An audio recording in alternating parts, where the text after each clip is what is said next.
இந்த சேக்கிலார் காப்பியம் முழுவதையும் எழுதி முடித்த பிறகு என்ன பண்ணுறாருன்னா, இதை அரங்கேற்றம் செய்வதற்கு வந்து ஒரு நாள் குறிக்கப்படுது. பொதுவாக இன்றைக்கு போல் ஒரு நூலை எழுதிவிட்டு நம்ம வந்து எளிமையாக அதை வந்து நம்ம பதிப்பிக்க முடியுது. ஆனால் அன்றைய காலகட்டத்தில் புலவர்கள் எல்லாரும் ஏற்றுக்கொள்ள வேண்டும். அப்போ அதுக்கு வந்து அரங்கேற்றம் செய்யணும்.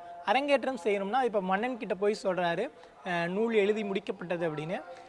அதாவது நூலுக்கான தகவல்கள் முழுதும் தேடி கண்டுபிடிக்கப்பட்டது. அப்போ இதை வந்து அரங்கேற்றம் செய்யணும். செய்த பிறகு அதை வந்து நம்ம பொதுமக்களுக்கு வாசிக்கிறதுக்கு வைக்க முடியும்.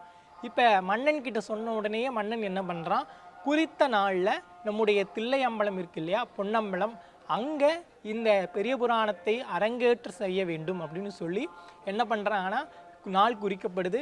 எல்லாரும் வந்து கூடிடுறாங்க. சேக்கிலார் வந்து இந்த பெரிய புராணத்தை எழுதிட்டார் அப்படிங்கிற செய்தி வந்து பறை அறிந்து தெரிவிக்கப்படுது. உடனே எல்லாரும் கூடிடுறாங்க. கூடின உடனேயே அந்த குறித்த நாளில் சேக்கிலார் வந்து அந்த இடத்துல அமர்ந்துடுறார்.